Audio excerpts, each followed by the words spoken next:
할렐루야. 우리 시간에 은혜 받을 말씀은 계속해서 마태복음 22장 19절 말씀부터 22절 말씀입니다.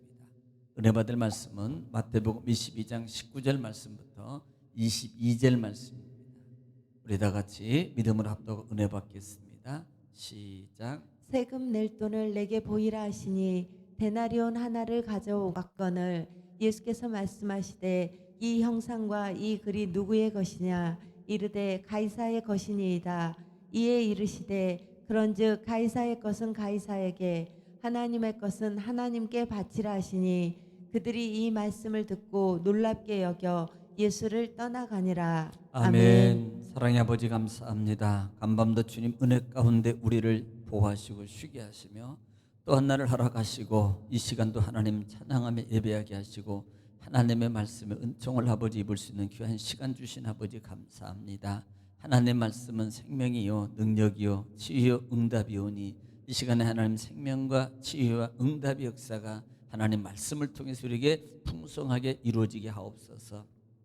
이 시간도 함께 하심을 주님 감사하며 예수님의 이름으로 기도 올려옵나이다. 아멘. 할렐루야. 하나님은 여전히 오늘 또 말씀을 통해서 이렇게 말씀하십니다. 그러므로 하나님의 말씀을 받을 때 자세가 중요한데 그 말씀을 받는 자세가 내가 하나님 앞에서 직접 하나님의 음성을 듣는다라는 자세로 받으면 큰 복이 됩니다. 또 하나님 말씀이 선포될 때에요 우리는 입을 열어서 아멘하고 화답해야 돼요. 여러분, 아멘은 하나님께 영광을 돌리는 것이고요, 아멘은 우리의 믿음의 고백입니다.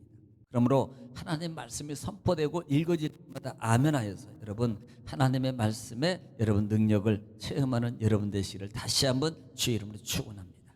자, 우리는 계속해서 마태복음 22장 말씀 속에서요 첫 번째 우리는 1절부터 14절 말씀의 내용은 혼인잔치의 비유라 그랬습니다.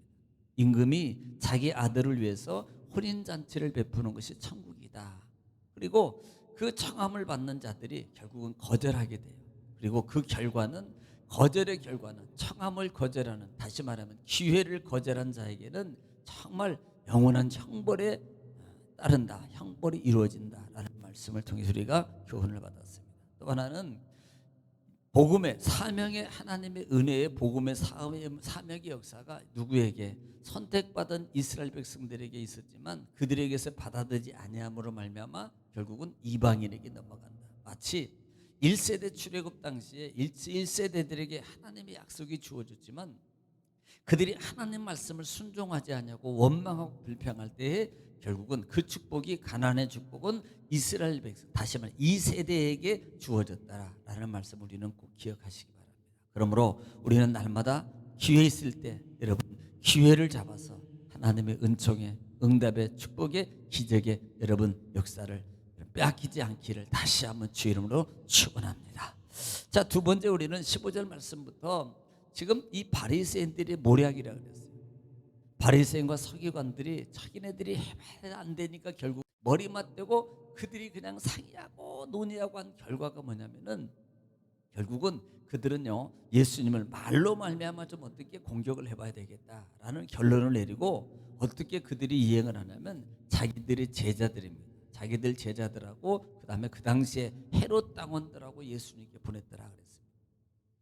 그리고 이 제자들하고 헤롯 당원들을 보내서 그 예수님에게 질문하는 게 뭐냐면 당시 세금의 문제를 가지고 지금 논쟁을 하는 거예요.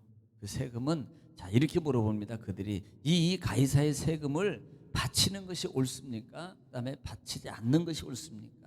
이 말은 그들에게는요 뭔가를 교훈하고 얻기 위한 가르침을 받기 위해서 있는 것이 아니라 그랬어요. 그들은 늘 모략이라 그랬어요. 어떻게 예수님의 책을 잡아서 예수님을 죽이는 게 그들의 계획이에요. 그래서 늘 이 바리새인들은요 이 바리새인과 서기관들의 계략을 지금 이 문화생들하고 그다음에 헤롯 당원들, 그러니까 당시에 이 제자들이라는 의미는 유대인들 중에서 젊은 사람들을 이 바리새인들이 말씀을 가르치고 하는 문화생들이 있었어요. 그들과 그다음에 헤롯 로마 정부에서 헤롯 왕을 세워가지고 통치하게 만들고 그다음에 정책을 수반하게 만들었는데 그 유대인들 중에서 그 헤롯을 추종하고 그다음에 로마 정부의 그와 같은 어떤 홍보 역할을 했던 자들이 누구냐면 헤롯 당원들이란 말입니다. 그 헤롯 당원들과 같이 해서 예수님을 공략하고 모략하다라는 사실이에요.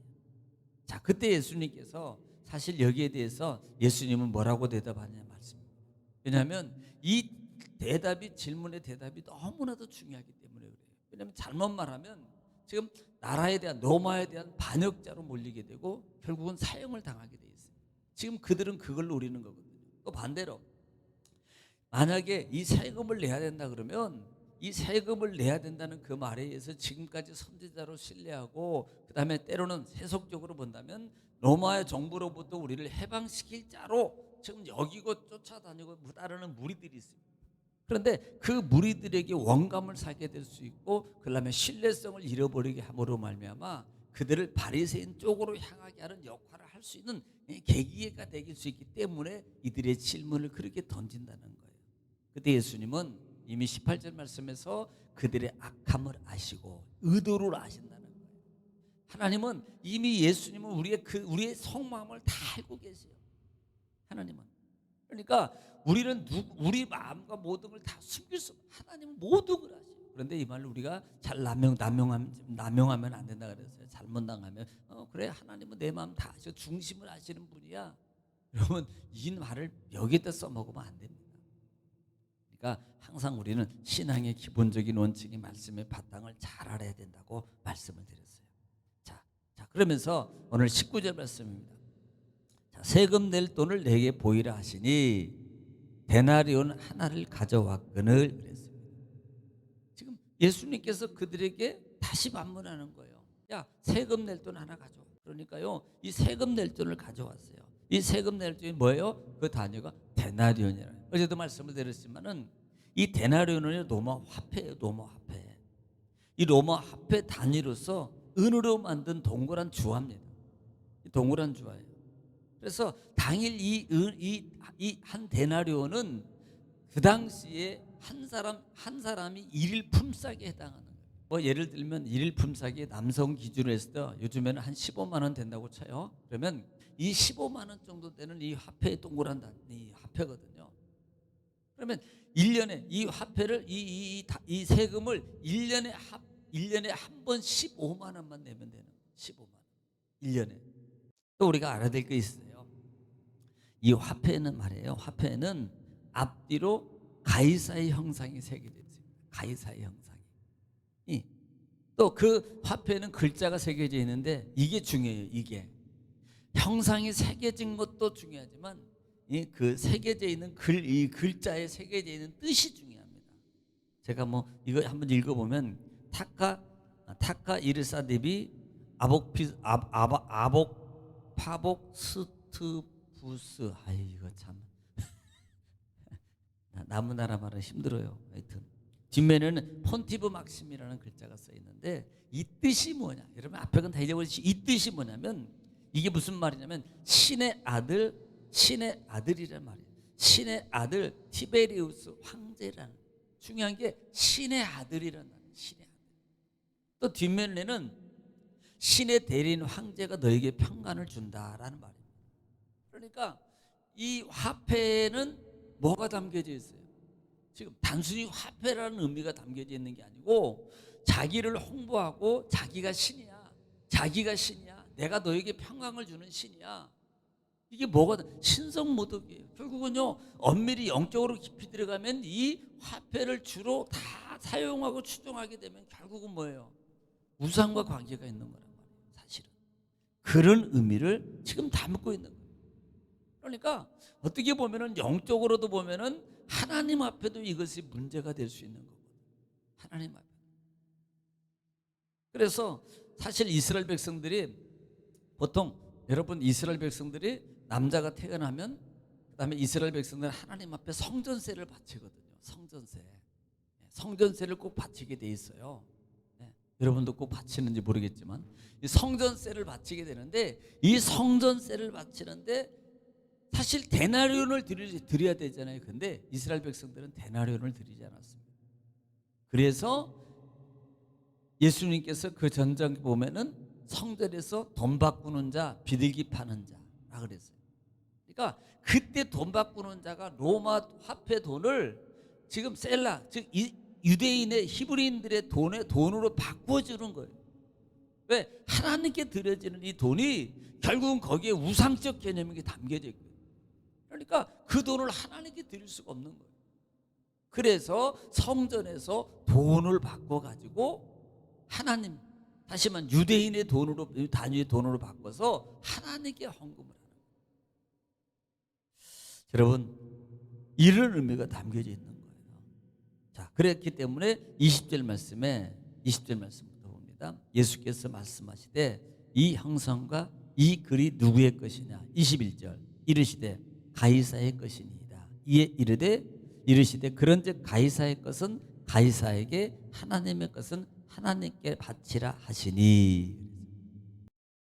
예수님께서 그렇게 말씀하십니다. 동전을 보고, 자, 이게 누구 거냐? 가이사의 것입니다. 그래? 그러면 가이사에게 바쳐. 가이사에게 바쳐라.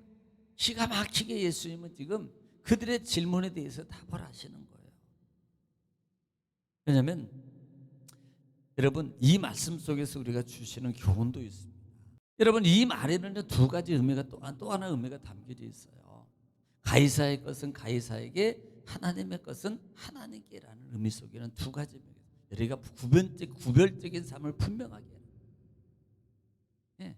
너희가 신앙의 삶을, 구별적인 삶을 분명하게 살아라는 또 하나 의미가 있습니다.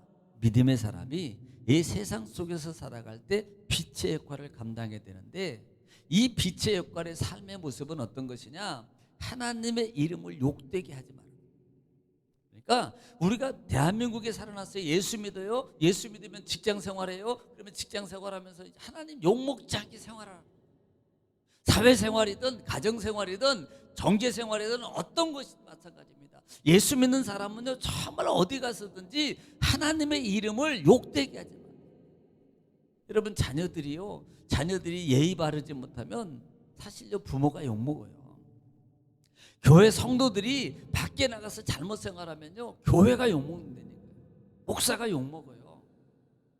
네? 아니, 쟤는 뭐 어느 교회 다녀? 어느 교회 다니지? 뭐 담임 목사가 저렇게 가르쳤나? 이렇게 하거든. 그러니까 우리가 신앙의 삶 속에서 믿음의 사람이 더 정말 신중하고, 삶 속에서 말 한마디라도, 그래서 제가 늘 얘기했잖아요. 식당에 가거들랑 서빙하시는 분들한테 말을 함부로 하지 말아라. 얼마나 힘들어요. 하루 종일 사람들 대한 별 사람 다 했을 텐데, 그나마 예수 믿는 사람이라도 좀 말이라도 따뜻하게, 아이고 수고 많네요. 여러분, 이 한마디 던지면요, 반찬이요 2번 온다니까요. 2번. 그리고 달라 그래도요, 전혀 그분이 기분 나쁜 냄새가 나고요. 네. 알아서 미리 갖다 준다니까요. 그러니까 옛말에 말 한마디가 천냥빚을 갚는 거예요. 그래서 예수 믿는 분들이 행동 거지가 정말 잘해야 돼요. 이 말 속에는 단순히 세금의 관계도 있지만, 구별의 관계도 있지만, 예수 믿는 사람이 그렇게 구별된 삶을 잘 살아야 될 것을 말씀하고 있는 거예요. 우리는요, 정말 하나님의 것을 바로 구분해야 돼요. 하나님의 것에서는 반드시 제대로 구분하고, 세상의 삶적 섬에서도 예수 믿는 사람으로서 욕먹지 않게 여러분 잘 살아야 돼요. 예수 하나님의 이름을 욕되게 하지 않게. 오늘 말씀을 통해서 여러분 하나님의 음성을 들으셨습니까? 21절에 그들이 이 말씀을 듣고 놀랍게 여겨 예수를 떠나가니라 그랬습니다. 여러분, 오늘 이 말씀 중에서 하나님의 음성을 들으셨습니까? 성령의 음성 들으셨어요? 그러면 그 말씀 붙잡고 기도하시기 바랍니다. 여러분 가정을 위해서, 또 교회 건축을 위해서, 여러분 가정 자녀를 위해서, 사업장 직장을 위해서 이 시간에 주 한 부르시고 통성을 하나님께 기도합니다. 주여, 걸어가시고 자비로우신 아버지, 은혜와 사랑과 주님 감사합니다.